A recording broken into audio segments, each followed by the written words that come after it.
There's 5 guys that wrote this song, which is almost they might like have needed 6. too many cooks in the kitchen. Yeah.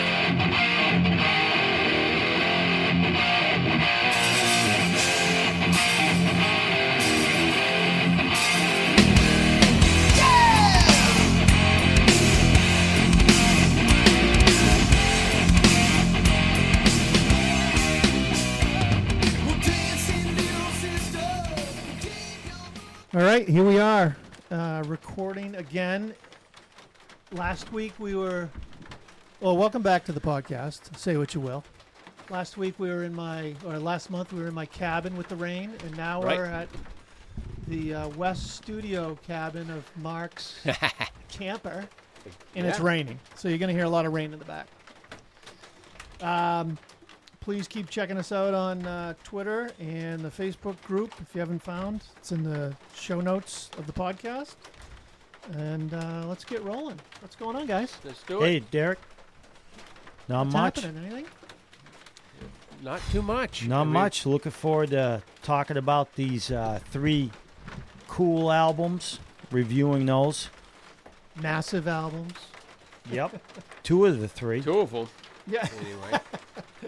Yeah, who wants to start with any news items? Can I Derek, I'll lead off. I'm going to have a hard time hearing you in this. Yeah. I'm just kidding. No, the rain is brutal. the whole Rat is doing a deluxe reissue box set, and the price of it is $225. And it's when you look at like the track listing, it's remastered, all their albums remastered, but there's really not anything else on there. And it's just, I just don't understand this whole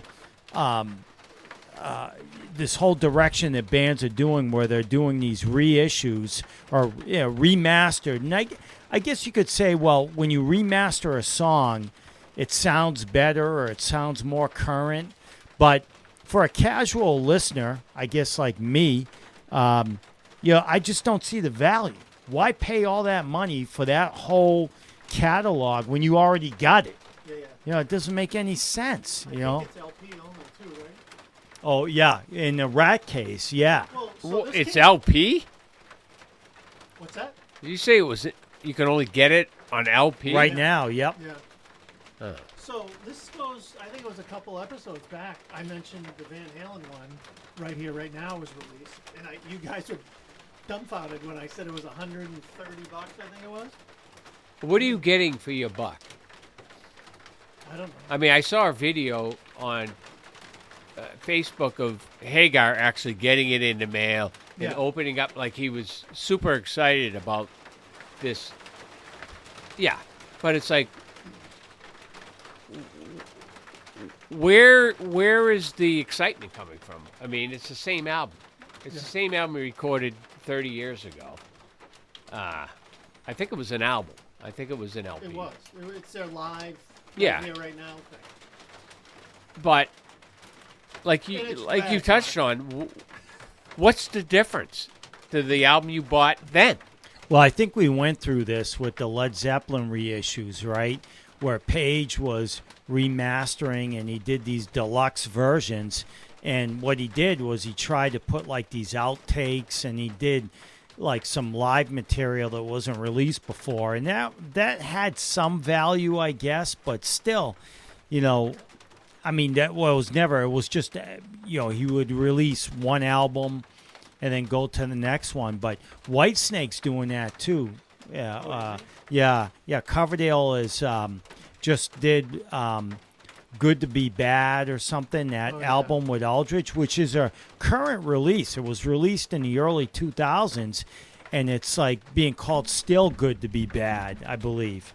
And when you look at it, it's like, this is the same material. There's no like B-sides or what. Well, that's what you would if you're gonna expect to rebuy see this, is like unreleased or something different than what you've already bought from this band previously.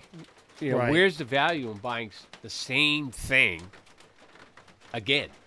I think it's funny when you look at like I'll look at iTunes, like for example the Whitesnake release, and it'll say like you look at the reviews and they'll say, "Great music, this is awesome." It's like, no shit. We're talking about Right. the quality of the release, and Wait a second. is the 87 album's a great release. no. I'm talking No, about no. the Still Good to Be Bad. Yeah. Oh, okay. Yeah, which is got Doug Aldridge and Red right, Beach. right, It's right. not bad, good songwriting. But the thing is, or even the Led Zeppelin stuff. When Page did this Led Zeppelin, he did the Led Zeppelin 2 Deluxe, and then you look at the reviews, and these are the people buying this are rating the material, like the music, the songs, and it's like, well, no shit, it's legendary. We're talking about like the reissue, and is it worth buying again when you already got it? Well, that's what I'm saying. You have to offer something else in the package that's not what you already know or purchased. I mean, about some unreleased or some live stuff, or you have to put something in there that's beyond what you've already know or heard or bought. Right. You know? Well, And I don't know, this Rat's doing a box set. That's what he was talking about. Yeah. And I mean, It's who cares? I got all the Rat collection. I got all the Rat albums. And the Right. remastered part, is it enough for you to spend $225 on it? No. No, exactly. And my other That's the- question, I think we talked about this earlier, is aren't there certain bands out there that can do box sets? And there's got to be a level of success or popularity involved with bands that are doing box sets. Like, I expect a box set from Led Zeppelin. I expect a box set from Van Halen if they ever did one. The Stones. You know what I mean? It's like certain bands can do that. Rat? Are they even on that level of box set? good You know what I question. mean? Like Slaughter. I mean, are they even really entitled to do a box set album? I mean, No, it's a good. what are you question. getting out of some of these bands? Like, Mark, I don't even think I'd pay $225 for a remastered Led Zeppelin. I mean, Van Halen with Roth. I mean, Well, they- you know, They have remastered them, but what are you remastering? I can put on the original Van Halen 1 album on an album or a cassette or a CD. There ain't nothing wrong with that. no. What are you remastering? You can't. Well, there's probably some audio geeks out there. Yeah, that but I will like tell you. that.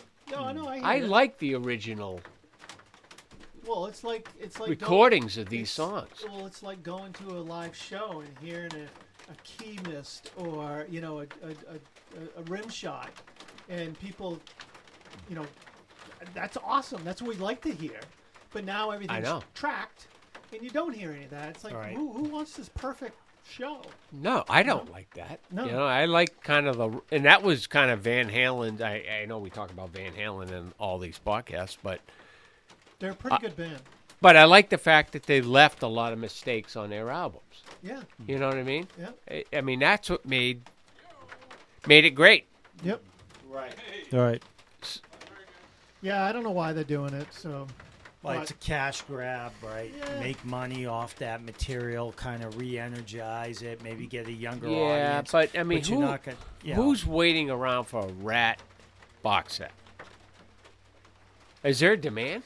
Is there a don't know. demand for that? Well, I wonder if you can even see the numbers of how it's being sold. Although, And it's all through Piercy. right? yeah, and like you said, it's a cash grab. And I guess Blotzer's been. Well, I guess I do have a little bit of news about Blotzer saying that he made some comments about how their music over the years was a lot better than Motley Crue, because those two were kind of like. I agree. I agree too. I think agree, Rat too. had better songs. I agree. I agree. They just didn't have the persona. You know what I mean? Well, they didn't have the.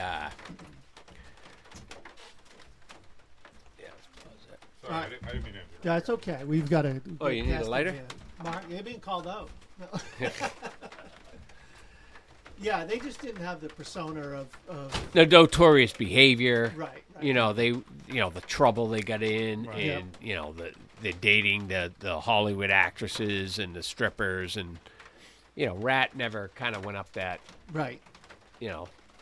And let's be honest here. I think a lot of Motley's success is based on their notorious behavior. Yeah.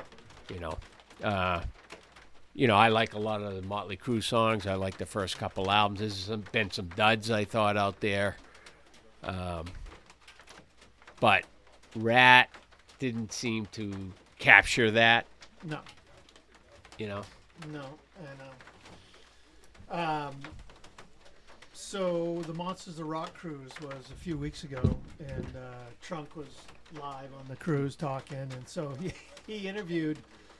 I wanted to bring this up because Mark would never hear this, but he interviewed the members of Kix, and cool guys. I feel bad that we hated that first album, but they'd probably hate the first album. yeah, Right. But something I learned on that interview is the drummer, like a few years ago, was playing the kit and slouched over, had a heart attack, and was bent down over the kit. And they Awful. just stopped. And the I think it's the bass player is actually a certified EMT. And What one are of the the chances of that? one of the roadies. And they brought him back to life where he needed to be. And Saved his he life. kept going. his life. Yeah, no. But how crazy is that? Yeah, I know. Yeah, it's just when you listen to interviews with them, and I've seen them play at M3, just a great group of guys. Yeah. I mean, Yeah. that lead singer. I mean, I don't particularly like his voice and the songwriting. See, I like but, him. Yeah, Yeah.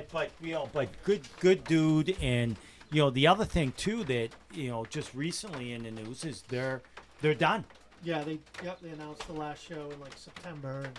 And Well, yeah, because I just saw something online that one of the original guys that hasn't been in the band is coming back because they're doing like a it's- farewell. It's another guitar player. Yeah, one of the He- guitar players Yeah. is coming back because they know it's kind of like a I farewell. imagine that drummer will play it too. He was actually on the cruise with them and talking about it, so it was pretty cool. Yeah. But the other thing that came out of one of those interviews is that Extreme, on the first night that they played on the cruise, the guys in Kix were right in the front of the stage, and so before they played Play With Me, Nuno goes, "Hey, I gotta say this, but I want to let you guys know," he's talking to the Kix guys, "this song is completely ripped off from you."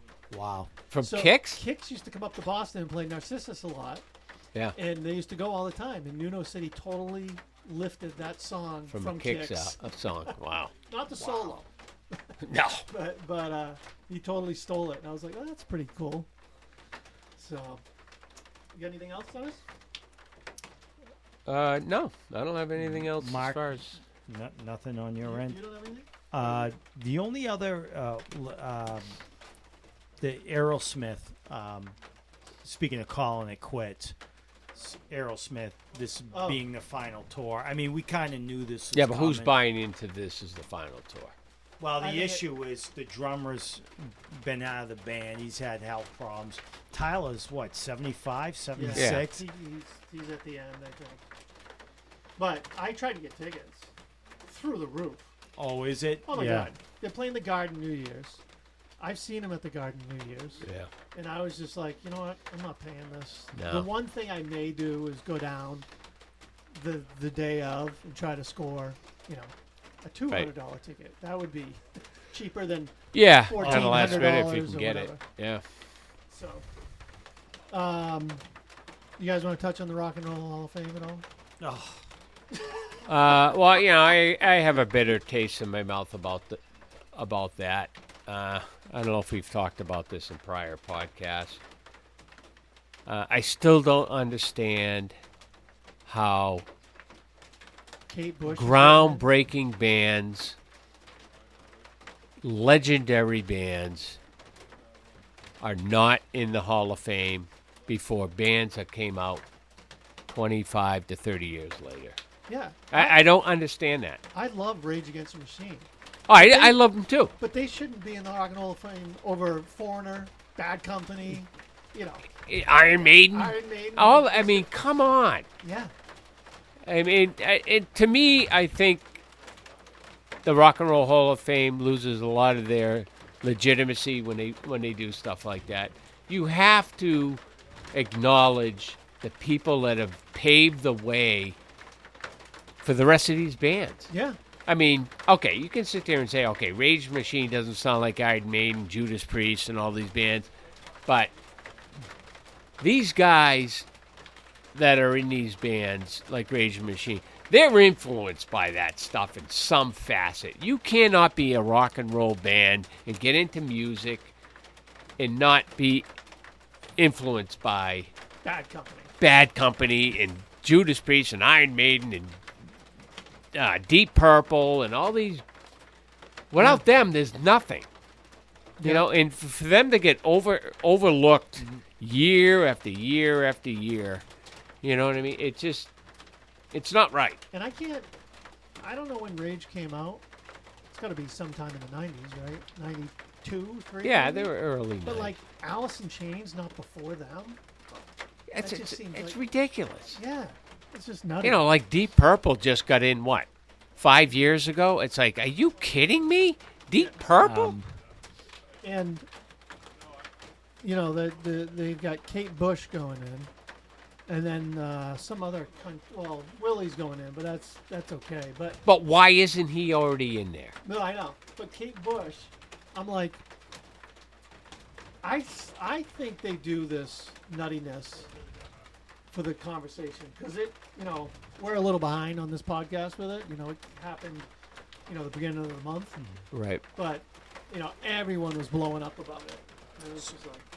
But how can a guy like Willie Nelson, who's been in, first of all, he's not rock. I don't know what the Rock and Roll Hall of Fame is. I mean, a lot of the bands that are artists that are getting in there aren't even rock bands. Right. But how can Willie Nelson, who's been around since the late 60s, who's a groundbreaking, what do you call him,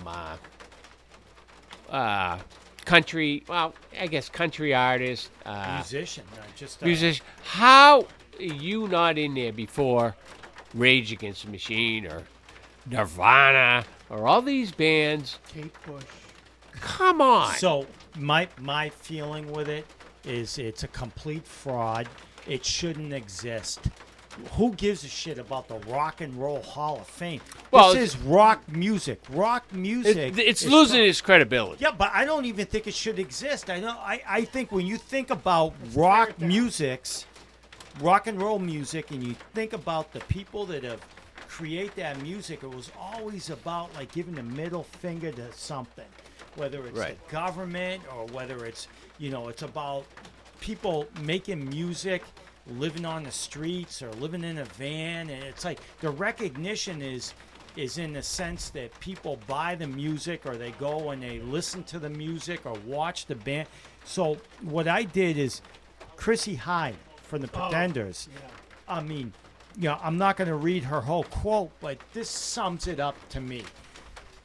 Quote, "If anyone wants my position in the Rock and Roll Hall of Fame, they are welcome to it. I don't even want to be associated with it. It's just more establishment slapping. I got in a band, so I didn't have to be part of all that." Right. And that's just part of the quote. Yeah. But the point where, and I agree, I love that she said this because it's like, I lived on the streets. I created this music, not to be recognized by this corporate bullshit. No. So to me, it's like the whole rock and roll. Who cares? I can't believe. It's just watered down now, and it doesn't have any weight to it anymore. It doesn't mean anything. It doesn't you're mean in the Rock anything. Hall of Fame. What does that mean? I mean, you got Van Halen that went in, 30 years ago, and Eddie didn't even show up. You know what I mean? It was like, what's that tell you? Yeah. They just don't care. There's no credibility. There's no It doesn't mean credibility to anything. that I mean, anymore. if you're a true musician, what are you basing your success on being recognized in a Rock and Roll Hall of Fame? Right. And I mean, there's you guys are musicians, artists and from that the doesn't mean 60s anything. that are up for it. And I'm like, 60s? Dennis, I thought we solved that in the last podcast that we were not musicians. Yeah, By the way, right. Dennis, nice shirt. Oh, Just thank noticed you. it. Headbangers Ball. There you go. Headbangers Ball T-shirt. Nice. So she writes just the last sentence in this, and I'm sorry to go back to this because she goes, last sentence in her quote is, "It's absolutely nothing to do with rock and roll, and anyone who thinks it is a fool." I Love, agree. Chrissy. I agree. To me, that sums it up. Like, Yep. like Sex Pistols, Led Zeppelin. You think Jimmy Page? Oh, thank you. I needed this validation. Right. That I'm a great musician because I'm on the Rock and Roll Hall of Right. Fame. Yeah. Come Means on, nothing. it's not the same thing as Baseball Hall of Fame or Football Hall of Fame. It doesn't make any sense. Yeah, And you know? just the way they're doing it, and the people they're leaving out for years and years, and the order of which they're putting these artists in, it's ruined the credibility of the whole thing. Yep. You know? So I sent you guys a video, and I don't know if you watched it, on AI, artificial Yeah. intelligence, and on music. Wow.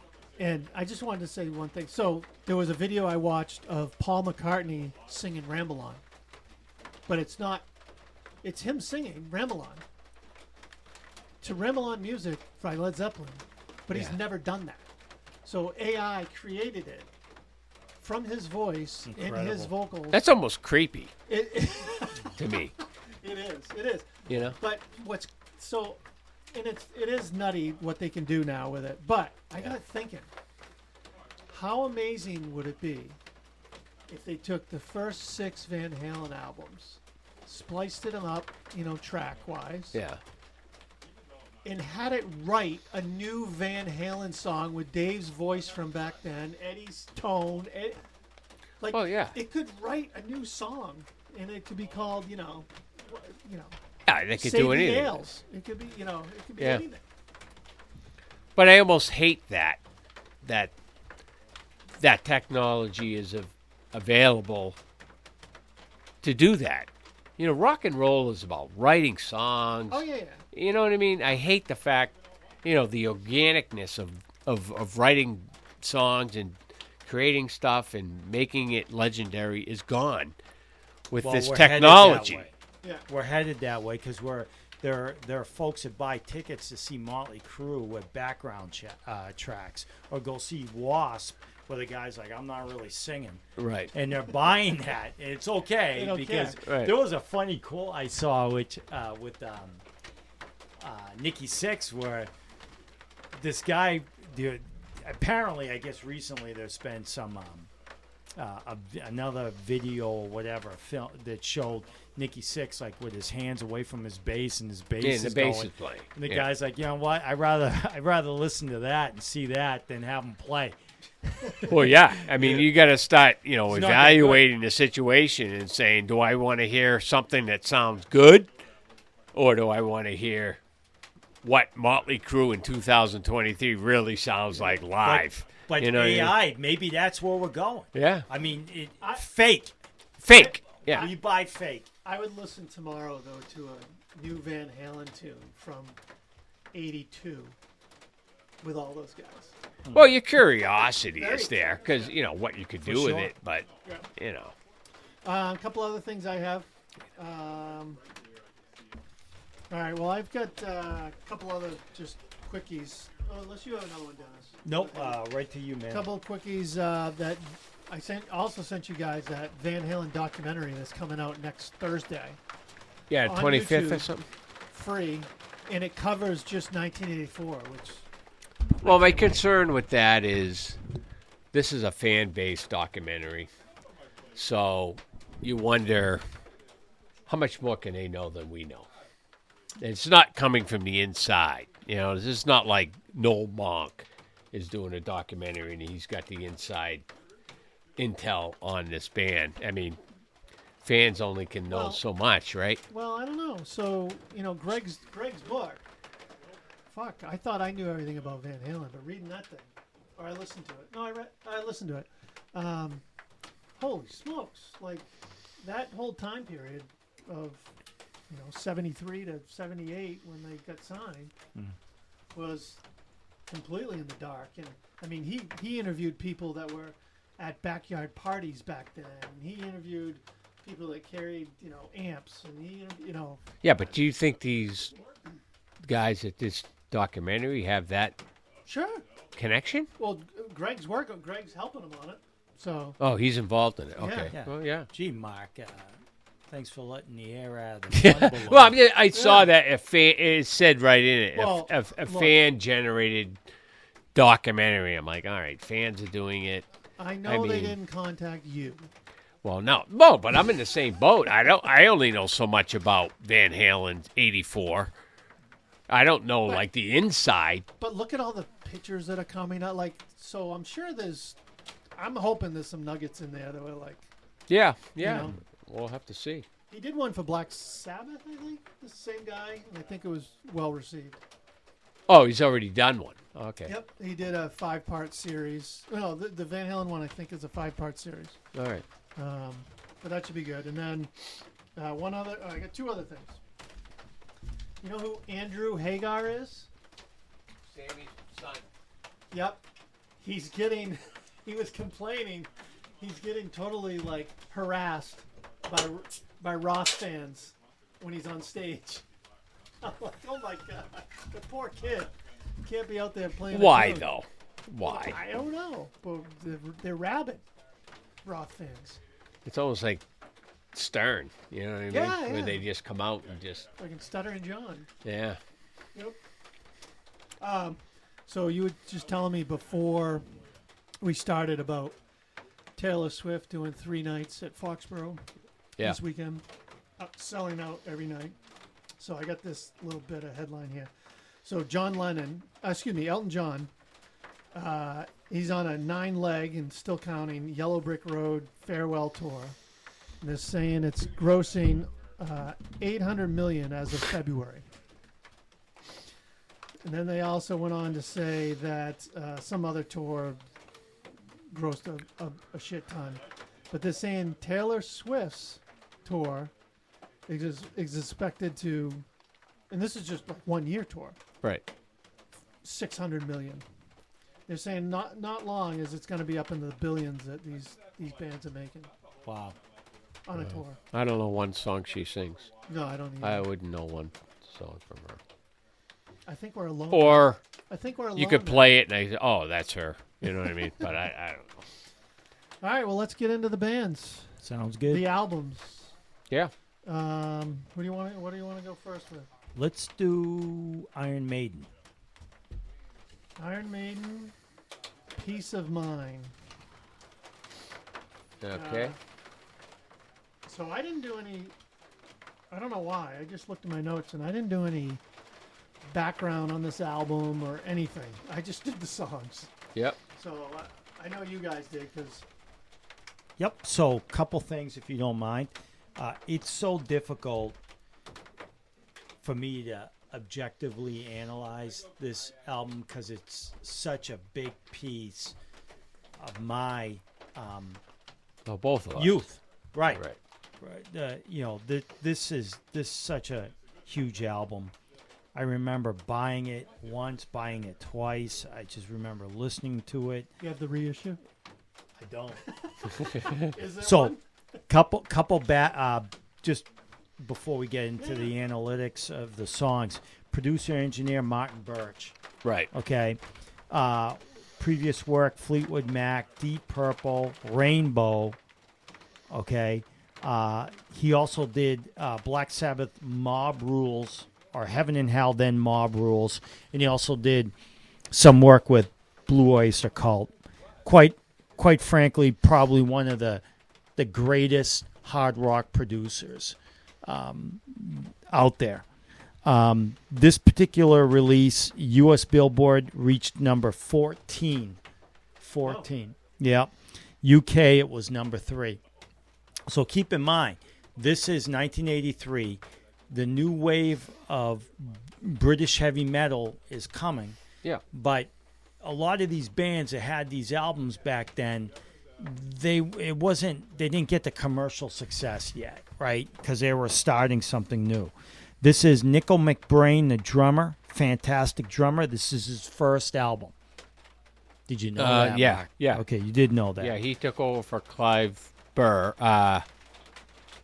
that his name? Clive Yep. Burr? Yep. So this was his first album. That's the background. Yeah, and I this think release. this is a turning point for this band. Of course, they had the earlier albums with the original singer. Then they had Number of the Beast with Bruce. But this album, I think, kind of really did it for them. You know what I mean? This is like their entry into, into heavy metal, dominance. I think this band was kind of, I don't know if you would say they were underground, but they had their fans. But with this album, I think they became a little more mainstream, a little more household, a little more. They had an MTV video. You know what I mean? I think this is their turning point of this band. Yep. You know what I mean? I I think took them to another level. you got to see this. We talked about this, I think, a few other podcasts before. When you have a band, it's not like the Steve Harris band or whatever. I mean, this is called Iron Maiden. They got to overcome that. You know what I mean? Well, that's what I'm saying. Like, so the music has got to be so strong that, like you look at Iron Maiden and you're going, oh, wait a minute here. Immediately, you're probably pushing away, right? But then the music comes in and it pulls you in, right? I just think the drums throughout this album are unbelievable. Yeah, this great. is a masterpiece as far as that guy's playing. And I think that, Dickinson, Bruce Dickinson, is a powerful singer, as we've noted before, and I think we'll probably note in this release. But he doesn't oversing. Like we talked about, with he lets the musicians build up with the music, and we'll get into that in more detail. Right, Kevin DuBrow, who's screaming, yelping, and everything else, and you're like, it's just too much. But I think with Dickinson is that he's such a great singer that he's good because he doesn't oversing. He knows when not to sing. You know He knows what I mean? when to pull it back. He knows how to just sing for the song and not like, I think like we touched on with DuBrow was pay attention to me. You know what I mean? I want to be all over this album. You're going to hear me screaming and yelling, and it's the DuBrow show. Where I think Dickinson is good enough where he can just play for the song and what the song needs, but he's still good and talented enough where he's going to shine through anyway. The other thing I'd like to mention, and at the risk of you guys thinking I'm nuts, all right, and people out there listening to this podcast, feel free to jump in and say, Dennis, you're out of your mind. I think when you listen to Iron Maiden's music and let's say you strip it down and you take the heaviness out of it, when you think about American hard rock and metal, there's like that blues element, American blues, right? But when you strip down Iron Maiden, it's almost like this Renaissance vibe that in their music, like dun dun dun dun dun dun dun dun. You know, what I mean? Like that. It's really built into that. But I think it almost was their signature sound. They created their own identity, their own sound. You know what I mean? Because they didn't do that. You know what I mean? They kind of like, when you hear an Iron Maiden song, you know it's Iron Maiden. And a lot of times that's not easy to do. You know what I mean? To be able to separate yourself from everything else that's going on and become your own. Like Led Zeppelin did it. You know what I mean? There's certain bands that can just say, man, it's just that band that's their thing. That's their sound. And I think Iron Maiden speaks to that. But you wouldn't say that Iron Maiden Like, name a song that's blues orientated from Iron Maiden. No, that's There's not their none. thing. So what I'm saying, where is They that took a music different coming approach. from? You know, Well, the classics, the classical. I mean, it has a heavy classical element. good point, Derek. Yep. I think it's a right. combination of classical, and I think it's a. This is not criticism. I'm just No, saying no, it's- not at all. Where is it coming from? That's a great point. But I think Classic- Bruce Dickinson's storytelling, the way he presents a song with his lyrics, it's almost like he's reading from a novel. It's like, wow, he's telling Yeah, you but a, I'm talking a about story. the music, the riff. Or the music, too. Yeah, it's just like, yeah, I mean, you listen to it and you're almost like, you think of something. You know what I mean? Like, wow, I can see them, like, going into battle or... Storming Yeah. the castle. Yeah, well, yeah, Right, but storming right. the Good castle way. in In a a good way. in a good way. Yeah. Like they did it the right way. Right. You know what I mean? Like they paint a picture for you. Yeah. You know what I mean? That's what I get out of these guys. So I will go on the record and say that Iron Maiden wasn't part of my upbringing, but I can still appreciate the music and like it. But again, I come from the more bluesier background, so that's where my difference. Right. But I still like it. Right. All right, let's jump in. Right? Sure. Where Eagles Dare is that? Yeah. I guess I'll go on this. I mean, McBrain opens up this track with one of the most legendary drum fills in hard rock history. If you're a drummer, Like you are. like I am, this is one of the most classic intros to a heavy metal album. I mean, this is like one of the first things you learn when you're playing drums. It's like, I want to learn the intro to Where Eagles Dare, right? Yep. I mean, it's just classic drum fill. You know what I mean? It's like, you don't even have to be a drummer. You hear that, and you're like, I know what that is, right? Great opening track. I mean, this is the song you want to open up your album with, right? Comes right out of the gate. Kick ass. You know, and they do a lot of this, like the rhythms behind the solos and stuff like that. They always change it. Because a lot of times you go into the solo, Oh, we're just gonna play the rhythm we played in the, Right. you know what I The mean? verse. They always change it up, and they got this great rhythm behind the guitar solo. You know, first song of the album, 6 minutes. I mean, 6 this is minutes, not a yep. short song, right? But again, I think this is another example of where Dickinson is just allowing the band to play. You know, like Yeah. he sings. Well, he's picking and his then spots. He just backs off. There's a long jam, and then that leads right into those double guitar solo. Yeah, great song. Yep. I mean, I wrote, Mark, how about that drumming? the drumming You is covered just, that. yeah. But I also did write, sometimes my head, I can't sometimes wrap my head around the complexities of the music. And I get, Yeah, this sounds weird, but I get tired listening to it. Like, it's not something it's a workout. I can't have it on in the background because I want to pay attention to what's going on, and I can't do what I'm doing to work. You Yeah. know what I mean? That's a lot of this music hits me. It's like, Right. oh my god, it's so complex. And I mean, I'm Steve getting Steve exhausted. Harris is all Yeah. over Oh my this. God. You know. Yeah. All right, next song. Revelations. Slower tempo, but strong. It picks up, and then boom, off we go. Yeah. Bruce Dickinson wrote this song. This comes in at 6 minutes 51 seconds. Yeah, I mean, these songs are not short songs. But like I've talked about on other podcasts, if it's a good song, that 6 minutes goes by quick. Yeah, it holds you. If it's a shitty song, it's like, okay. But, I mean, these songs, I mean, you know, I like the way Dickinson starts his song out slow. He can show that he can sing, you know, a little mellow. You know, he can belt it out when he wants to belt it out. But, you know, he can when he's got to bring it down, like the beginning of this. He still sounds great. You know, he can sing in that register.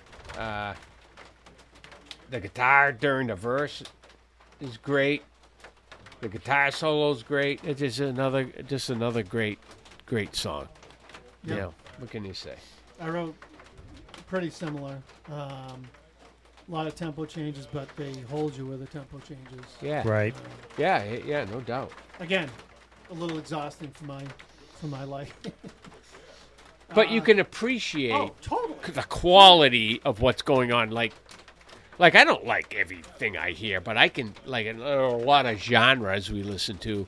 But you can appreciate the quality of. It's like, yeah, I'm not into this type of music, but that sounds good.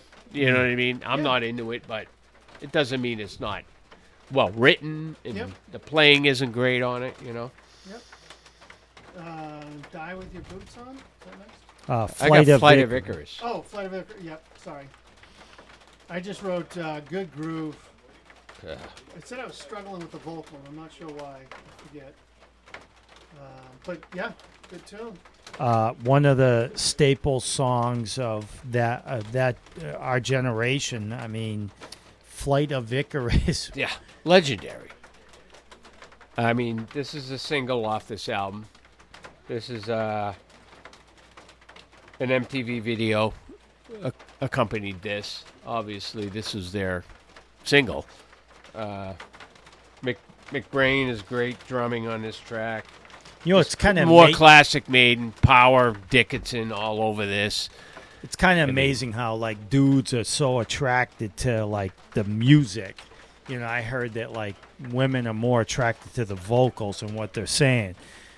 Because I have no idea what an Icarus is. Anybody out there know what an Icarus is? No. No, but Great song, though. great song. I mean, the video's cool too. All right, Die with your boots on. I just remember I loved this song back in the day. Great tune. Oh, I love the call and response. You know, it's like, if you're gonna die, if you're gonna die. You know what I mean? They kind of go back and forth with Dickinson in the background. right. You know, Dickinson, you know, as usual, crushing the vocals on this again. This guy is, you know, rock solid through this whole album. To me, it was more straight ahead Yeah, than their other tunes so far. but Yep. good. I Oh, mean, just yeah, totally good. solid. Yep. Dennis, Icarus is in Greek mythology. Icarus was the son of the master craftsman Danaus. I don't even know how to pronounce it. An architect of Labyrinth. I don't even want to read it. Like Wow. It's right up his alley. Well, I mean, this band is into mythology and, you know, singing about, you know, history. gods and- History, yeah. I mean, this is kind of molded this band. Battles of They're not singing about getting laid on a Sunset Strip and, you know, Right. partying. no. You know, they sing about complex, you know, history, you know, They and don't things have going lyrics on. like "Get up is gone on a Saturday night. I've had 11 shots of whiskey." Yeah, I mean, this is not their, you know. Let me put my Forte. log in your fireplace. All right, The Trooper. What do you say about this song? Iconic. Probably the greatest song they've ever written. I think Yeah. it's the biggest song they've ever written. It's a staple. You're going to go see Iron Maiden live. This song's getting played Right. every time. Ripping solo. Oh, the solo's great. It's got the storm in the castle, but like we talked about early, that's what they were going for, because the song is about kind of fighting the enemy, right? And going into battle. Right. So it fits. Where a lot of these other bands we talk about, Storm in the Castle, the lyrical content doesn't have anything to do with the music that's doing that. Yeah. Where this band is saying, yeah, we are storming the castle, or we are fighting the enemy, and we're waving a flag, and we're you know what I mean? Yep. So it fits. To me, it fits great. It's a classic Maiden song. Harris is ridiculous on this, like most of the tracks. Awesome. Yeah. What are you No, gonna say? I just You can't say anything else. awesome. I mean, this is right there with like you have another thing. You got another thing coming with Judas Priest. I mean, these are Legendary. all songs that just The verse separation is awesome. It's just oh It's just so good. awesome. All right. Still Life. So Still Life, I don't know if anyone's aware of that kind of backward masking yeah. at the beginning. That's Nico McBrain. Oh yeah. Yeah, I read. Yeah, a they were little on having that. fun with that. And it means nothing. It's Right. gibber, I guess. I read that they did that because this is around the same time of the PMRC. Oh, was it? Yeah. And they were trying to F with them. And Nico's just screwing around. He goes, it Yeah. doesn't even mean anything. If you played it straightforward, it's just a bunch of Yeah. nothingness, you know. But of course, back then when you did that, you know, everyone goes for that satanic card, Right. you know. But which it wasn't about. Dickinson's great on this. Guitar playing in the intro's cool. Yeah, I love the drum roll. Yeah. I like the guitar playing in the verse. I like this song. And like I said, it's Dickinson just great at just telling a story. The guy's like it's like he's reading a book to you. Yeah. You know what I Singing a mean? book. Yeah. He's singing a book to you. Yep. You know? Anything else? Next one? Nope. Quest for Fire. Well, I got the same thing. More Dickinson storytelling. Yeah. I think this song, I don't know, I could be wrong. Correct me if I'm wrong. I think he's talking about the prehistoric era here. You know, Quest for Fire. It's a decent track. You know, obviously not as strong as, you know, Where Eagles Dare or Trooper or anything like that. But, You're probably not hearing this at a wedding. no, you're not hearing any of this at a wing. But, Grace, even their like B-sides and, you know, what do we call those songs that are just like filler songs? Yeah. Strong.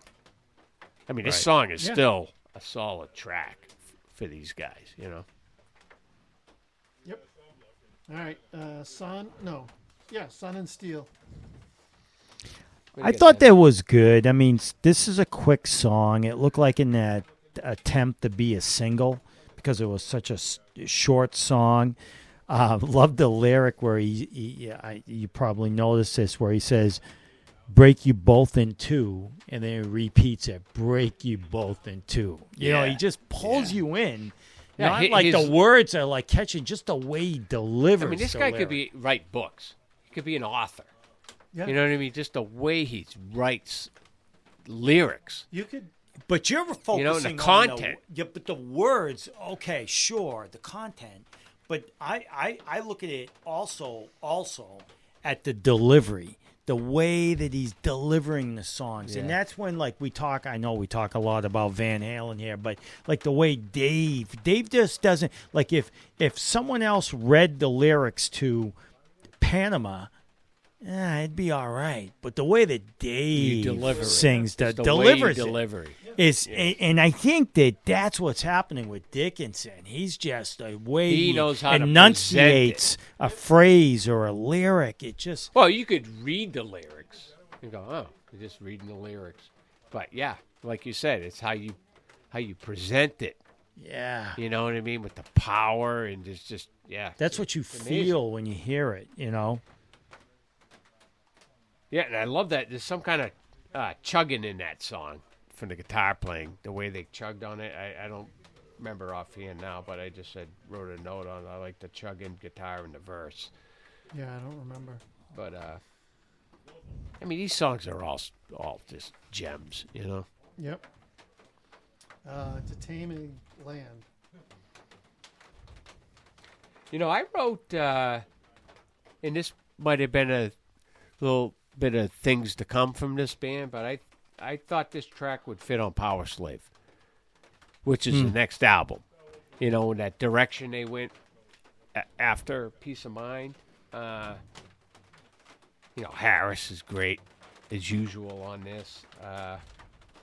And there's some kind of breakdown shift in the middle of the song that's ridiculous. They were doing something there where it was just like the musicianship is just top notch. I mean, there weren't bands doing this. This is in the 83. longest song on the album. Yeah. 7 minutes. It's they're 20 tight. It I wrote, is this a double live album? For a while, I was like, But this is a 7.5 minute track, right?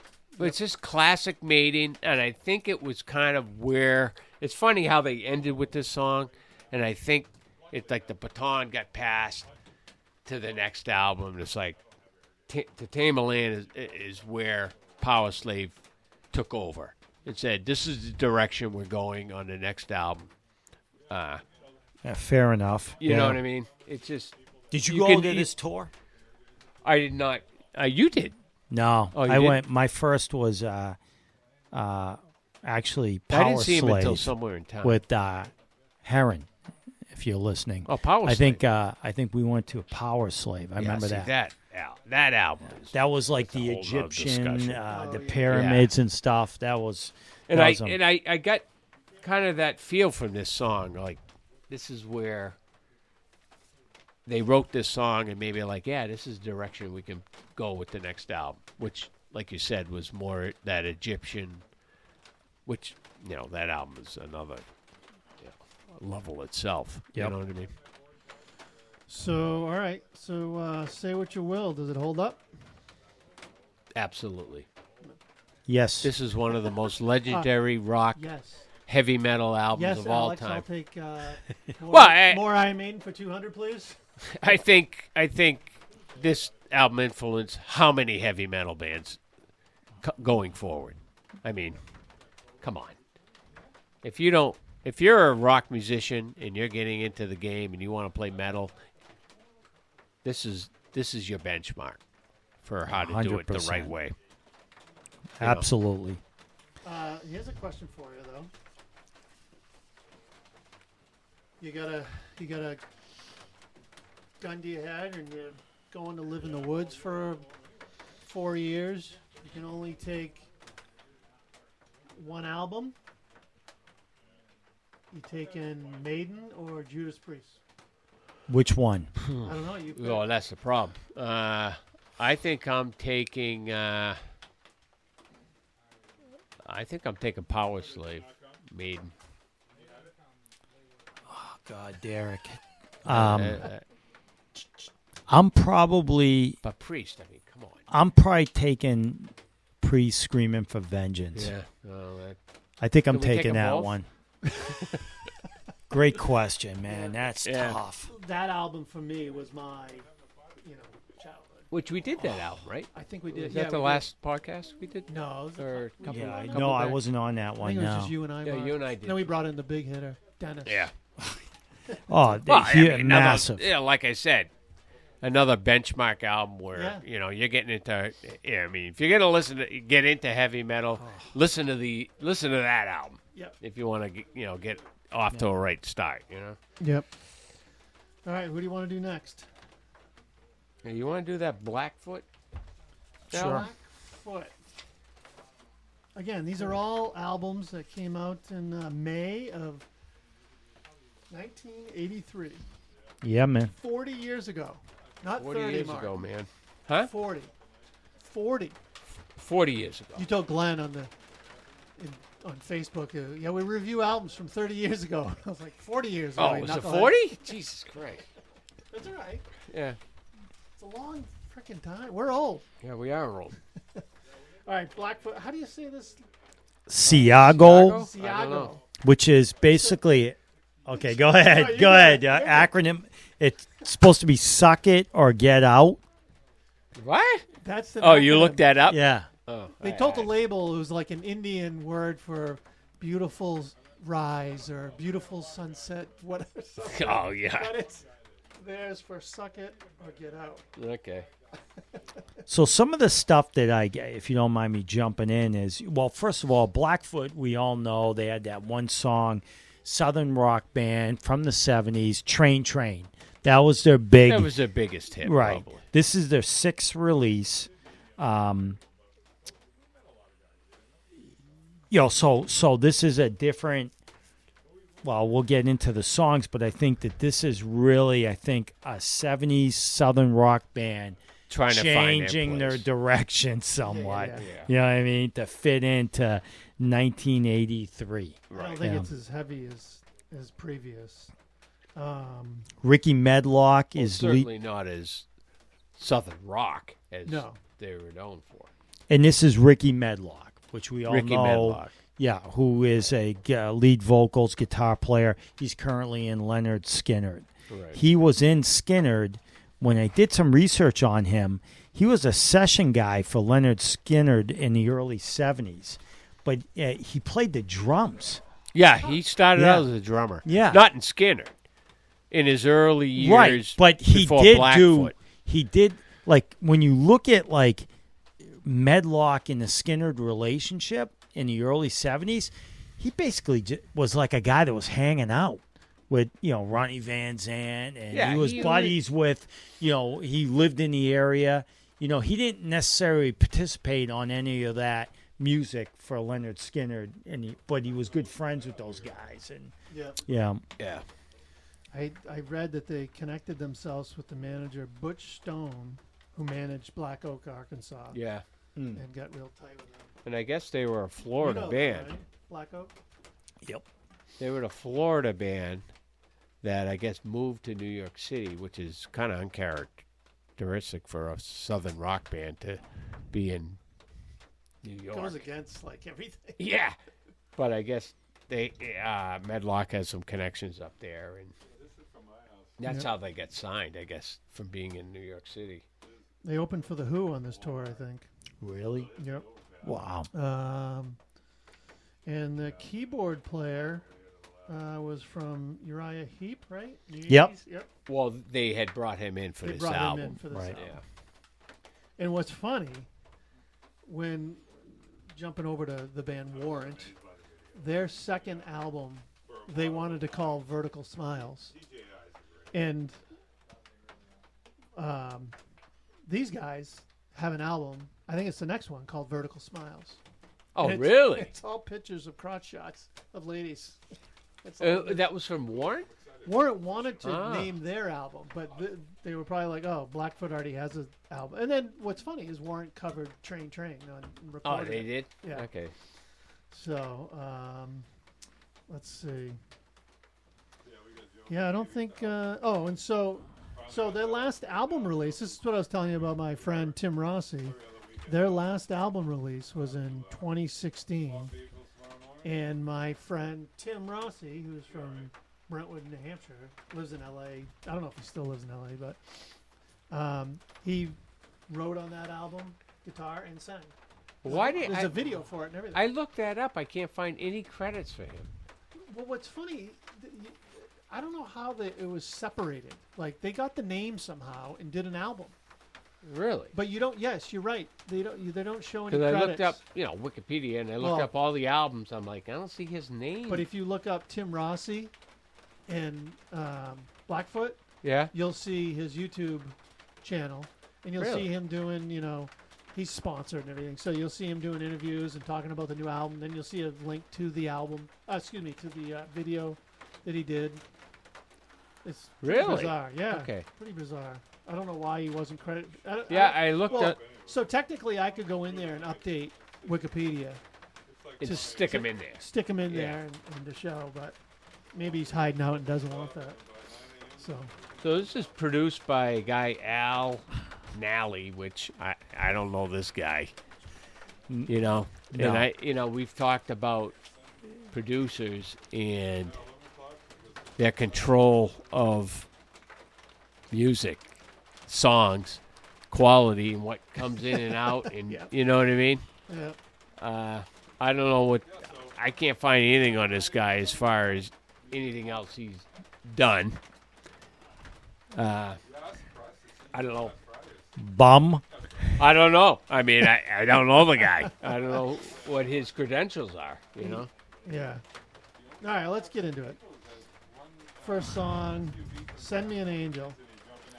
I thought, keys are all over this. I think the the vocals in the whole album are not bad. Ricky Medlock, he's got a good voice. he's not a bad singer, but for what they're trying to accomplish here, it doesn't fit. Yeah. This is not Southern rock. No. I thought this was just a bad attempt looking for radio airplay. Comes in at 4 minutes, 36 Yeah, I got seconds. the same old back to the castle. They're storming the castle again, right? Typical 80s cheesy guitar rhythm. I didn't like it. Yeah. It's crap. I wrote, doesn't sound like Southern rock. And Nothing. It No. almost sounded like a Kiss tune. It had well, not bad, catchy chorus, but that was Right. it. You know, wasn't yeah, gung-ho over it. nothing there. Crossfire. It's funny, you know, when you buy this album, you're like, if you're a Blackfoot fan, you probably got your cowboy hat on, and you're freaking listening to that first song, going, what the hell is this? And then let's go to the Yeah. next song, right? And then Well, more the same. it's funny you mentioned that keyboard player from Yara Heap. He came in to transition this band to fit more with the landscape Yep. of what was going on. You know, All right, so next tune is Crossfire. yeah, I got this sounds like a theme song to a bad Rocky movie. Awful. Yep, I can't find anything redeeming about this song. right. Weak. I wrote that I dug the solo. Solo was good. You know, a decent riff, classic drum fills. How about but, the song though? Yeah, I know. There's Put it all like together. there's 5 guys that wrote this song, which is No, they almost might have like needed 6. too many cooks in the kitchen. Yeah. You know, they made it needed 6. 4 too many. Oh, all right. Hearts Grown Cold. Oh, this is awful. I'm like, I thought this sounded like this. Is this like Nazareth? I mean, I don't know. I went into it thinking this is like going to be, you know, what other Southern rock band from Florida? Molly Hatchet. So I'm like, oh, this is going to be kind of riffy, heavy Yeah. Southern rock. And this Nope. was not. I got where's the Southern Rock? Yeah. I go another cheaty 80s track. Yeah. Garbage. Yeah. All right. We're going down.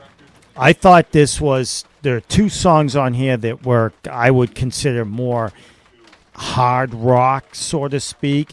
And I wrote down a band name next to this. Like I was like, oh my god, they're going for this. Rainbow. I just thought the way that Yeah. the song was structured and the way I'm thinking they're like going in that direction. Medlock and Spires.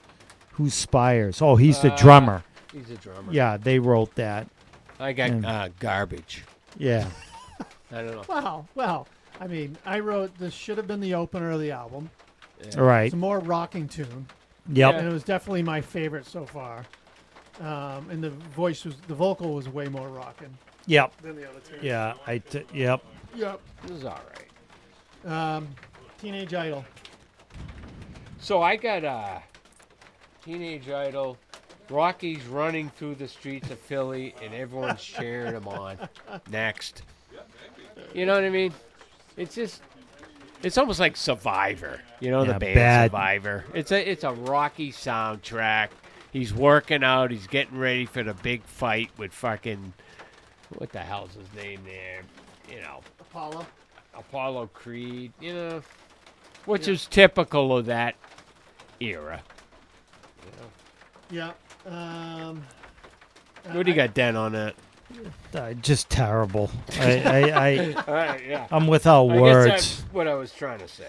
All I kept thinking is like Ricky Medlock. Talk about a bad career choice. You should have just hung out with Leonard Skinner. Yeah, exactly. You know, and eventually you're gonna get in that band somehow. Yep. Yeah, just wait for one to die. Whoa, hey. Well, they all did, right? Yeah, now. Yep. I just wrote, okay, seems like a typical tune. I would just like a little more blues crunch from this. Yeah, From this that's vocal. non-existent. No. Going in circles. 3 I got it. Oh, go ahead. About 3 minutes. Fast song. Not I thought this was like their desperate attempt at a single. Yeah. That's right, guys. This is a 70s Southern rock band desperately trying to fit into the pop rock 80s landscape. So you know what's funny? I wrote, and you just mentioned this on the previous song, Dennis. I wrote, this sounds a lot like "Since You've Been Gone" by Rainbow. Yeah, but not good. Not No, as good. but not. But it sounds like they were trying to create that. Yeah. I said it sounds radio ready, and I said probably because it sounds a lot like "Since You've Been Gone." Yeah. I think a lot of Strong the solo though. I wrote right, strong solo. and that's Medlock. I think a lot of these songs they're going for. They're trying. I wrote down Foreigner / Rainbow. That was like Without the the songwriting. footprint they're going for. But they're not getting No, there. of course not. Two No. bands, by the way, aren't in the Rock and Roll Hall of Fame. Uh-huh. Oh, well, let's not get back into that, right? All right, run for cover. So I got, at this point, I'm realizing Ricky Medlock sucks. Pretty much. Bad writing, How do you feel? bad lyrics, bad everything. I want to run from cover from Ricky Medlock at this point. This guy is overrated as far as I'm concerned. I don't know if he's responsible for, all of this bad songwriting, but Well, they had that legendary producer working on this Yeah. album. So. well, I'm sure he's got something to do with it. But is Medlock writing these songs? Yeah, I'm looking Yeah. at it right here, Wikipedia. It's all Medlock. This guy is overrated as far as I'm concerned. I hear you. I don't know. You guys disagree with that, or No, I No. agree 100%. Yep. No. All Yeah, right. Run for Next Cover we tune, just did. "White Man's Land." I thought this was decent. Like the vocals a little bit here for the most part. The guitar tone. Holy shit, that rain! You guys hear that rain?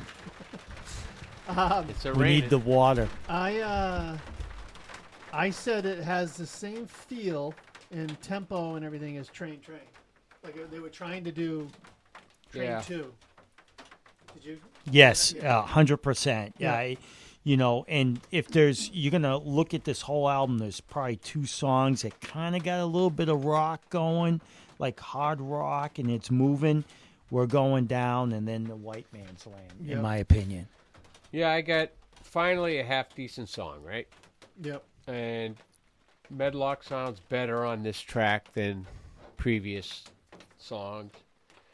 But, I don't know if this is really a good song or the first 7 are just so bad that it makes a song sound good because you just heard some weak material and then finally this song comes out. But it's a pretty good song. Good guitar solo. I mean, Yeah. the guitar playing on this and the music on this is good. 40 years ago, you'd have to buy the whole album. Oh, I know. Nowadays, it costs 99 cents. Right. And I By probably one just wanna song. listen to that song. Well, I was glad I just was able to listen to it on Spotify and then kick it out of my shuffle. But Yeah. we're not done yet. Come on. We've got Sail Away. I don't have much on this. I got okay song, I guess. Decent guitar work. The guitar playing's pretty good on it. Okay. I thought this sounded like they were going after Rainbow. Yeah. Well, yeah, back to we've mentioned Rainbow that a couple of Foreigner. times. Yeah, that they're, this song for sure. they're reaching for that. Yeah. I said when it started, I was hoping it was going to evolve into a heavier tune, but it just didn't seem to have it. Yeah. No. And it seemed all over the place too. Yeah. All right, Driving Fool. Oh my God, fast paced. Not a great song. No, I got sounds like a crappy I Can't Drive 55 kind of song. Medlock's lyrics suck. I don't like this guy. He's overrated. I really didn't realize how incompetent this guy is, and let's be straightforward right now. This guy would never be in Leonard Skinner original lineup. No. This guy could not be in that band. You know what I mean? Yep. No way. I just wrote up-tempo rocker, and I said the very ending of the song, it was funny. There's a car door slam. You hear some weird vocal people talk. You can't make it out, but it was pretty funny. Yeah, well, they I should say go shut the back- door in this album.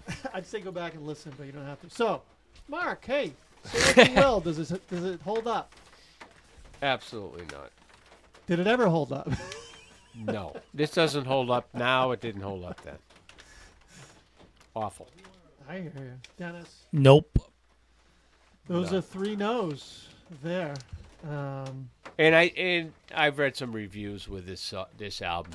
Did awful, sales wise. Well, they had to stick with the formula, Southern Well, rock. they're a band that's trying to do something that's not in their wheelhouse. You know what I mean? It's like you're a Southern rock band, and I read some stuff where Southern rock in '83 was really not happening anymore. Then change your name. Don't call yourself Blackfoot. Well, I know. Well, yeah. Yeah, be on the Billboard Top 200, Yeah. So MTV, Blackfoot. they're trying to find a way. Let's dance. In a landscape that's not There for them. their thing, Yeah. and it showed. Yep. All right, last album, Dio, Holy Diver. Now, did we do a Dio album already? Or have we just talked about like the documentary and stuff? Yeah, no, I don't think we've I done don't think- Dio okay. yet. Nope. All right. Because I just wrote a couple of things like how he found Vivian Campbell. I think we talked about it on one of the podcasts. Right. Where did he find him? Because this guy was an unknown, right? In Europe. Sweet Savage Okay. was the band. It was an Irish, band that. So I he's think we'll call him Marcus Sweet Savage. is that where he's from? Is he in Ireland. Ireland? Okay. Now he's from Newcastle, New He lives Hampshire. about 10 minutes from you. That's right. He lives over my way. Yeah. I don't know where, but it'd be funny to find out where. Christ, I've probably seen him at the beach and I didn't even know it was him. 2-time platinum. Went gold in 3 months, this album. As it should. You got anything, Dennis? I'm sure Yeah, so some pushback on the album artwork at the time. Did You know, hear nothing like Yeah. seeing a priest with chains trying to getting pulled down in the ocean by a devil. Remember how it was made, though? That album cover? They talked about it in the documentary. Yeah, that was cool. They were actually Ronnie went out to the ocean with. It was a photographer, or was it just a guy drawing? I think it was a photographer. Yeah. Photographer. And Yep. they were taking he was in the priest outfit, right? Right. And they were taking pictures of him, and then he kind of had him paint it and twist it into whatever he wanted. But Yeah. he was out in the freezing cold, getting crashed by waves, and pretty cool. So what's at interesting is this Ronnie Dio produced this album. right. That was it. He wrote like almost everything on it. You read in the documentary, he talks about him sitting down in his garage and writing Holy Diver, like playing bass, just getting on the bass and recording. He was at a crossroads after he left Sabbath, didn't know what he was going to do, right? Right. That's what he was talking about, and then he just sat down and said, I got to write some of my own music. What I think when you do some research here, and it's really when you think about this, it's making sure that people understand perspective. This is 1983, right? What's going on in 1983? The dungeon, You got Blackfoot. Album. Blackfoot. The Dungeons and Dragons game was very popular. People were getting into that. That whole fantasy vibe, Right. that framework was getting very popular. So here comes Dio talking about Dungeons and Dragons, right? And they had their own mascot. Right. Like Murray. Maiden had Eddie, I think he was called Murray. Murray. Yeah. So the thing about this, and this is the same thing with Iron Maiden, Priest probably before that, is it, here we go. U.S. Billboard reached number 56. Let's celebrate and party, right? That's incredible. Number 56. That's it? And then UK, it was number 13. So I think here, Yeah, but you've it's because got, it's heavy metal, Dennis. yeah, I mean, but what I'm saying is that this is great music. It's paving the way to what is to come without any recognition or commercial success. yeah. Because they're the ones that are starting this. They're creating this groundswelling of this music, this heavy music, hard rock, heavy metal that's eventually gonna become the Sunset Strip and the Motley Crues and the Great Whites and the Rat and all that other Dawkins and stuff. But they're not getting at this time, not getting that recognition. No. You know? No, they're paving the way here. Yeah. You know? And when you think about the lineup, and you got Vivian Campbell, who was taken out of Ireland or whatever, basically Jimmy Bain, who was a session guy, These are unknown guys. bunch of nobodies. Except you got Who was the drummer? Vinny Appice. Vinny Appice was Yeah. Carmine's brother. Yeah, who's but a still nobody. he did in Black Sabbath. But he did one album with Sabbath. He did Mob Rules, which was With a Dio. phenomenal. Well, I know, but he did Mob Rules, Black Sabbath, Heaven and Hell, Yeah, right, but with with Dio, Dio. and then Mob Rules, and the drummer in Heaven and Hell was Bill Ward. Mob Rules was Vinny Appice, You're right. and so really kind of a nobody when you think about it. No, his brother got him into business somehow, right? Got him some connections. Much like Steve Brown. Mild Steve Brown. Not like Not Wild wild. Mick Brown, right? I think when you look at this album, and I know we're going to get into the details soon, but the unsung hero in all this, we're all going to say. I'm going to tell you what Well, you're hold gonna on say. a minute. We're all going to say. Well, obvious it's Dio. We agree No, with. that's No, what I'm- no, not unsung, but being the star. I'm gonna say it's Jimmy Bain. I disagree. I think Jimmy Bain, the bass line and what he's doing, to me, when I listen to this again, like 2023, I'm like, Oh, great. What's an example? stand up and shout. All these songs, his bass line, the way boom, boom, boom, boom. But that was written by Dio. No, I know, but his Yeah, I know. playing. Wow, I mean, what did he write? He's not writing the bass lines, is he? No. Yeah, they came up with a vocal over it and started writing. I just think he sounds great. Yeah. So. What were you going Right. to say? Campbell. Appice. Oh, Campbell. Yeah. I think Campbell is the unsung hero in this whole album. I've got this Unsung, in my, no, in I my think it's- notes here. This Campbell. Character. Oh my God! I mean, the riffs on this album. This is this guy's greatest body of work. See, to me, Right? I think it's Not Yeah, the latest Def Leppard album? Yeah. Well, no, exactly what I'm saying. This is this guy's greatest body of work. See, I think it's, to me, maybe because I'm such a huge fan, it's obvious. To me, and I understand what you're saying. I don't disagree with that.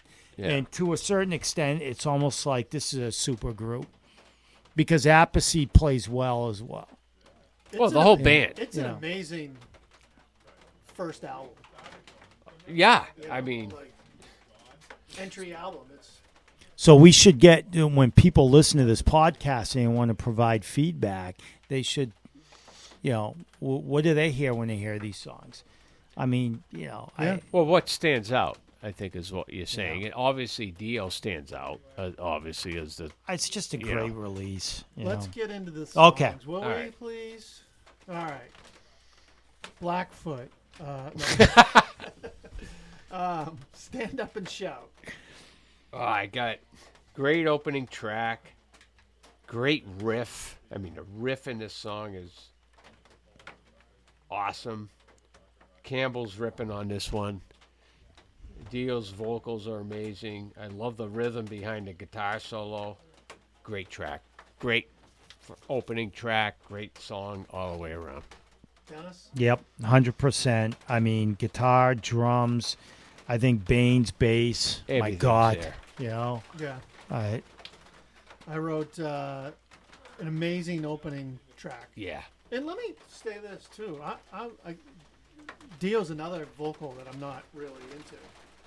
I'm not, and I'm not into the, Lord of the Rings and Right, that and that's stuff. what this is. This is like fantasy. Right, Dungeons and Dragons. Like you Right. said, and, but I mean, this is undeniable. This is an amazing opener.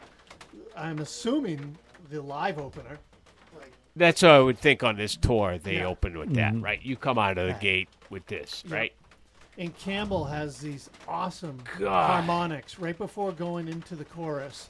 They're so freaking cool. And he does them again later, and I'm like, wait a second. This sounds a lot like.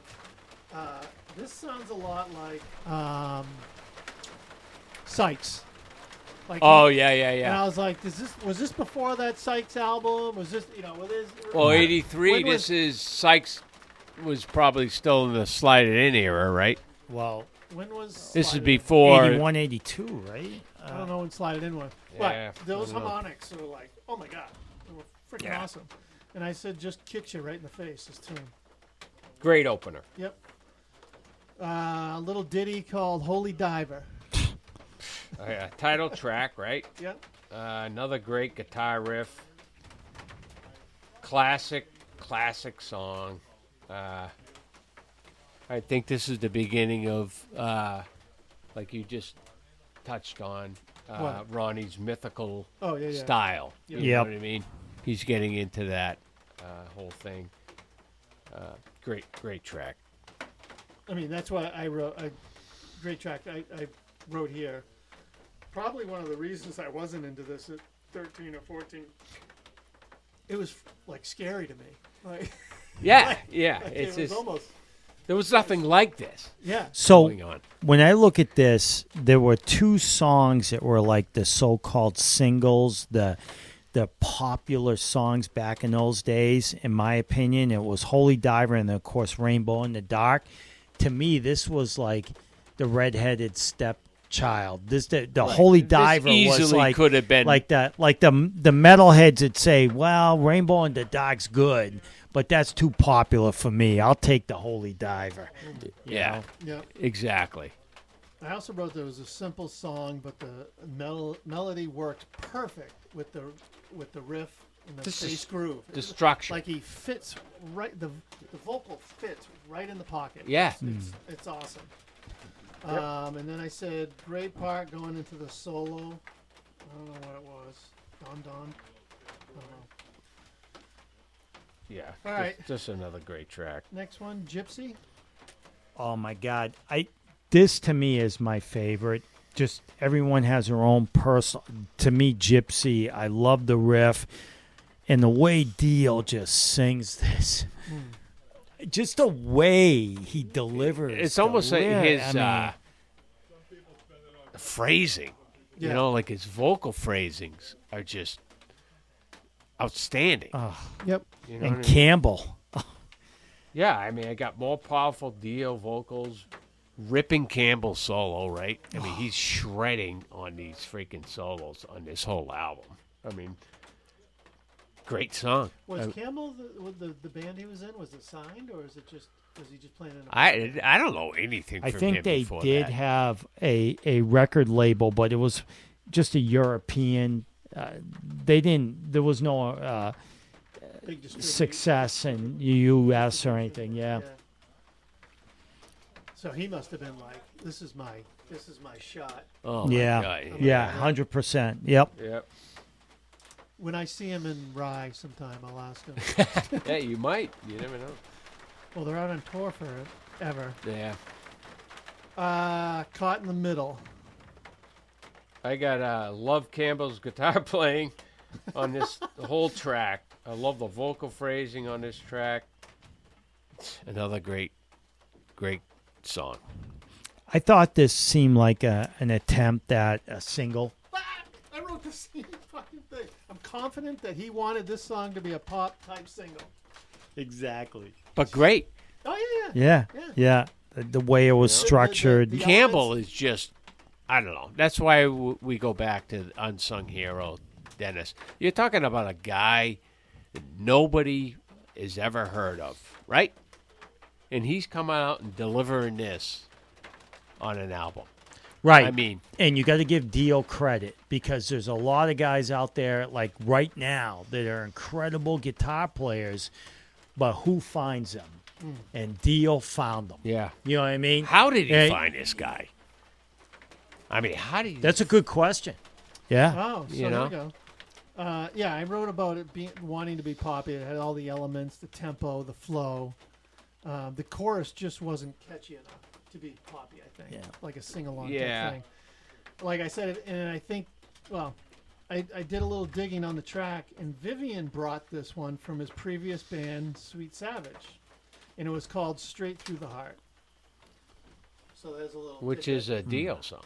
Yeah. Well, that's what they talked about, that it later Yeah. became a Dio song. So... And I wrote...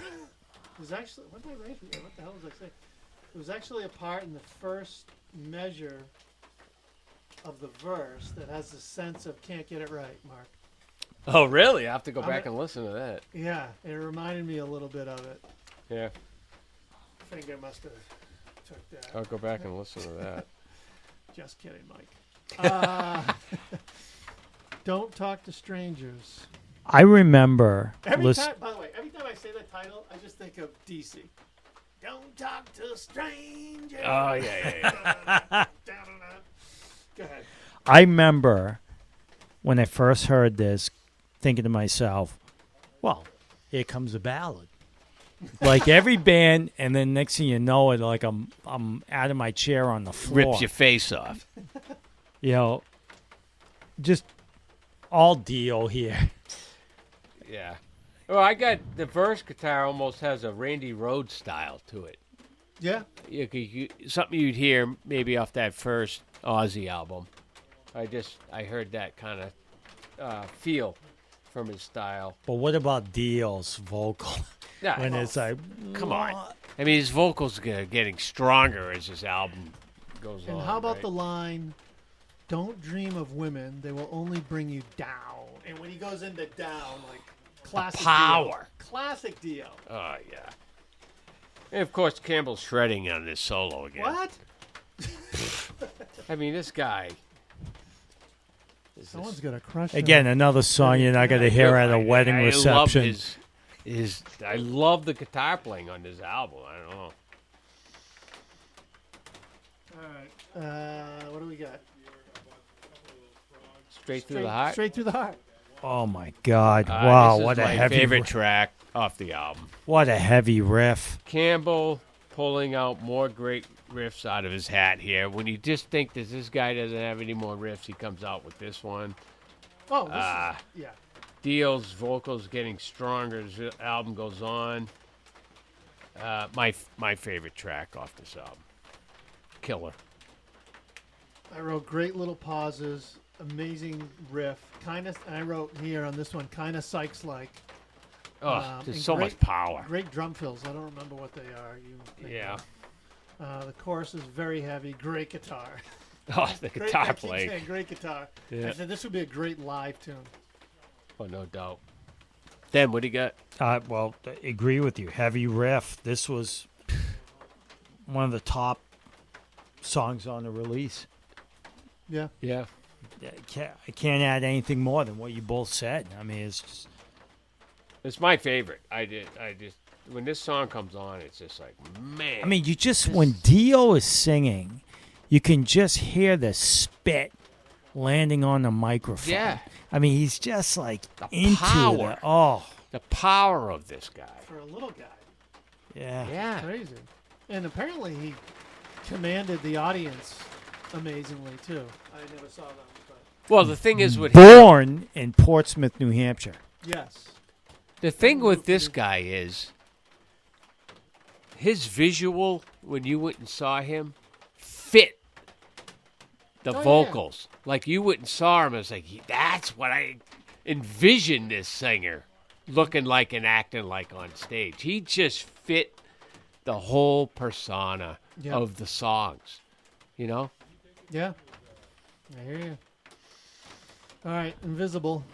Let me start by saying that I think this is kind of Black Sabbathy, like from his first. That's the way I found the riff. Yeah. But to me, Campbell shreds in this. This is Who's that? Vivian Campbell. Campbell. Is he on this album? I haven't heard anyone talk about Oh it. my God. To me, this song identifies him. This got one of the best songs that identify him as an amazing Guitar guitar player. If you listen to that again, that song again, you listen. Unbelievable. So I got How's the rain sound? yeah. I love Vivian Campbell. That's how I started this up. I got a crush on I Vivian love Campbell. Vivian Campbell. More great guitar playing. I love Derek. Love the breakdown section into the solo. I got chills listening to this song. I love this song. The stuff he's just playing in this song. I mean, he's shredding. Godly. Yeah. This guy is. This is the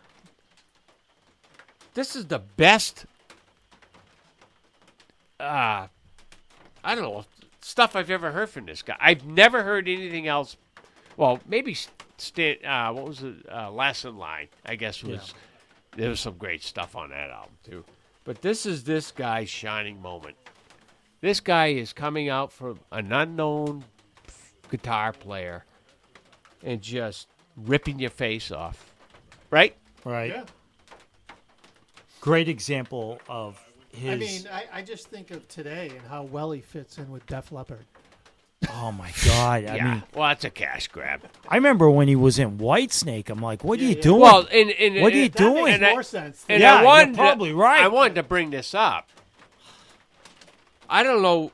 Well, I didn't know this until you had mentioned that Dio wrote most of this stuff, because I was going to say, if Campbell wrote a lot of this material, it's probably one of the last things he's done is the first Dio albums, because when he left and went to Whitesnake, he went in as a hired hand. He didn't write that album he toured with. I don't know who wrote on the second Whitesnake, Slip of the Tongue, which I think was Vi. And then he went to Def Leppard. So this is this guy's shining moment. This is this guy's best material over the last 40 years, right? What has he done as far as songwriting since this? You know, you wonder about the Def Leppard connection. Adrenalized by Def Leppard. I don't even think he even was know in what his that writing one. contributions are in Def Leppard. Is no Colin writing all that shit? He's doing most of the solos. I mean, this guy is on autopilot in Leopard. He ain't playing this stuff. No. He ain't playing like this. He don't have a chance to even show what he's capable of doing, right? And there's another, like, something going on here that we don't have time to talk about, I'm sure, but his whole relationship with Wendy Dio and the fact that he didn't, I'm not sure, but I thought I heard he didn't get paid like he should have Yeah, got I paid read It was that after too. the for that staff- material. And that's why Yeah. he left. Right. Yeah. He wasn't He getting. wanted a cut, but they said, Dio was like, no, this is mine. And Like, Dio's this stupid. This was Dio's, like, he had been kind of fucked over with Sabbath, and Elf wasn't paying that much. And Yeah, but how do you not take care of this guy? no, I know. If this guy comes in playing guitar like this, yeah, what do you want? I Yeah. can pay you whatever you want. I Just think keep Dio playing maybe guitar figures like he that. can find another one. Yeah, Craig Goldie. I mean, come on. This guy Yeah. is not. Yeah.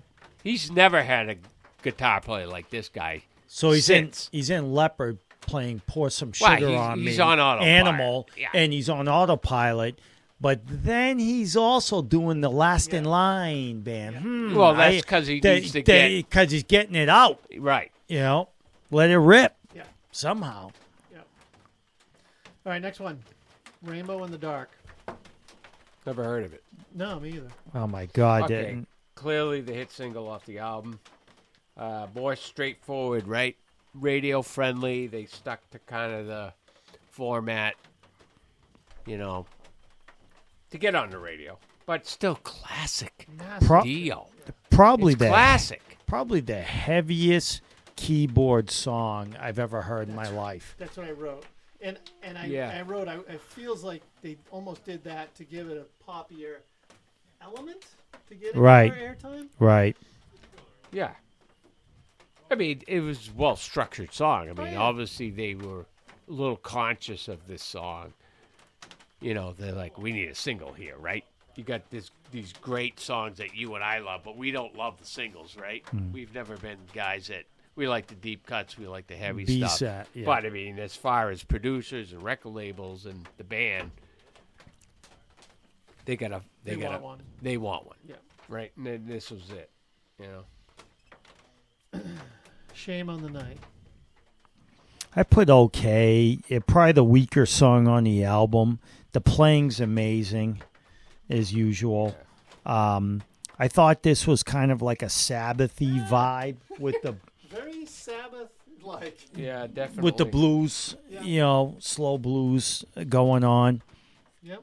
I mean, 5 minutes, 29 seconds. Well, that's So, right. I mean, I got long- Dio's voice is still as strong as it was on the first track, right? This guy just doesn't run out of steam. This guy is, and I'm like, how does a guy 5 foot tall generate so much power? This guy is like a dwarf. It's funny he was in a band called Elf. Elf, because he is one, right? Yeah. But this guy sings like he's fucking 7 feet tall. I mean, Yep. this guy's got more power Yeah. in his voice than I've heard any, maybe outside of Halford, right? This guy is just so much power. It's, cool song, not as strong as the rest of the album as you just alluded to. But, not a bad song. I mean, it's just, when Yep. you get the rest of this, group of songs here, but still a good tune. Yeah, like I said, I wrote the Sabbath-like. And what's interesting in the song, there's a little like duck sound. And it reminded me of Ozzy uses the same thing at the end of, it's in Blizzard of Oz, I don't know what song. But I'm like, it's like the same little bit. And they're all intertwined, right? All this, Rainbow, Dio, Purple, all these guys are all intertwined. They all kind of, pick from the same, mythical, kind of theme. Yep. You know what I mean? That's why they're always in and out of the same bands, because they all have that same kind of, All right, say what you will, Dennis. Hold up. Yes. Yes. Legendary album. 3 yeses. Absolutely. All right, rate the 3 albums today. What's the order? What's number 3? I'm going to go. Oh, this Blackfoot. one's tough. All right. You got Blackfoot. that. All right, what's 2? As the Yeah. rain comes down. Yeah. This one's tough. I mean, Okay, so You got to take, on the ride home tonight, you got to listen to one of those albums. oh God, I don't know how you. it's can- almost impossible. I'm just gonna, I'll say Deal 2, Maiden 1. And like you asked me 5 minutes from now, I probably do the opposite. Yeah, I'm the same way. I mean, I'm going to go. Man, I don't know.